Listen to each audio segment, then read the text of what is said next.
Hey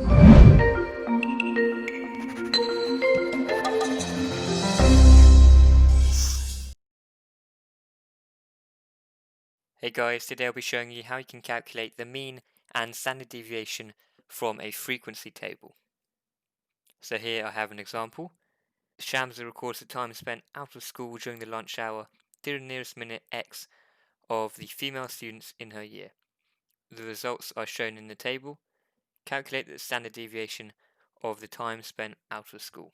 So in this example, we're not directly told to work out the mean, but working out the mean can still be useful because the mean is actually used in the formula for standard deviation. So let's start with the formula for the mean. So x bar, which denotes the mean value of x, is equal to the sum of f times x all over the sum of f. So the formula, it looks complicated, the process is actually quite simple. So the numerator, the sum of fx, what that means is we're summing the product, f times x, so the product of the variable x, so in this case that's time, multiplied by its corresponding frequency. So multiplying 35 by 3, and we're adding it to 36 times 17, and so on. The denominator, the sum of f, is just the sum of all the frequencies, 3 plus 17 plus 29 plus 34. So now we can move on to the formula for standard deviation, and it does look complicated, but I think it's important that we have a look at it anyway. So sigma, which denotes standard deviation, is equal to the square root of the sum of f times x squared divided by the sum of f minus the sum of f times x divided by the sum of f, and that term is squared. Now that we have our formulas, let's start plugging in some numbers. So if we start by calculating the mean, so x bar is equal to the sum of fx, so we can have 35 times 3 plus 36 times 17 plus 37 times 29 plus 38 times 34, and all of that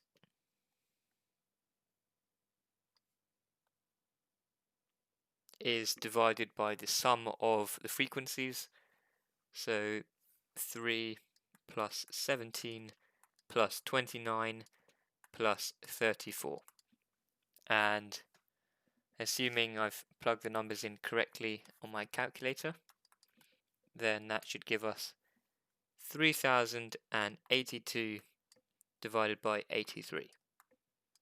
And we don't want to round just yet because we're using this value of the mean in this part of the equation for standard deviation. So we only want to round at the very last stage of our working. So now that we've calculated the mean, the other term that we need to calculate in the standard deviation formula is this one here. So the sum of f times x squared times the sum of the frequencies, so the denominator is as before, but the numerator we have to be a bit more careful about.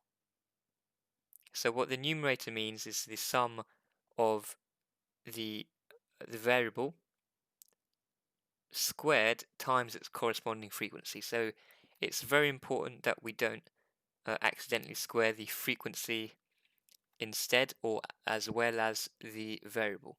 We're only squaring the variable and we're timesing it by its corresponding frequency, and as before we're going to sum them up across.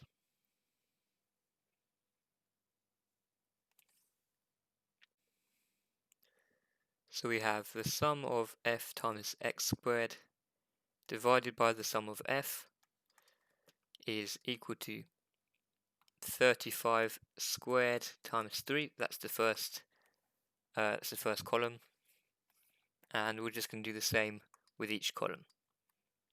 Plus 36 squared times 17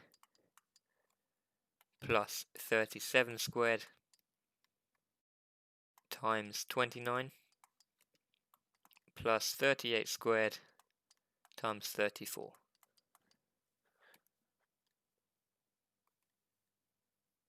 And all of that is divided by the sum of the frequencies, which we already worked out to be 83.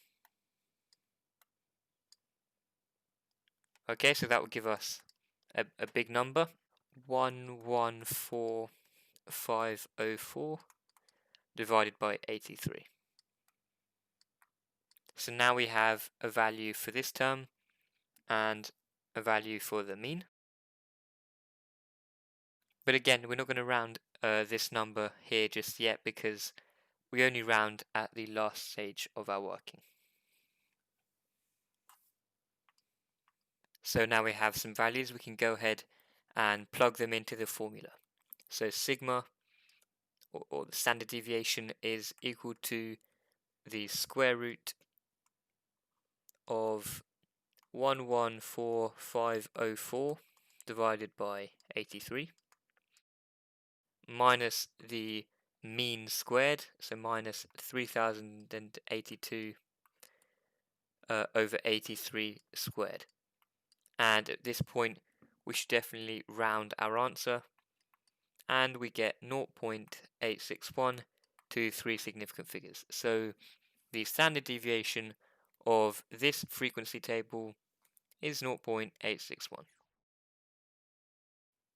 One last thing that I wanted to add is that when the frequency table is grouped in classes, like in the example shown here, then we use the midpoint of each class as the value for the group. So in the first group it would be 2.5, in the second it would be 7.5, and so on. So that's the only difference to the last example.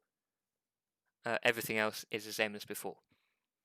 So with that said, have a go at finding the standard deviation of this frequency table, and of course post your answers, questions and comments below, and I'll see you in the next video.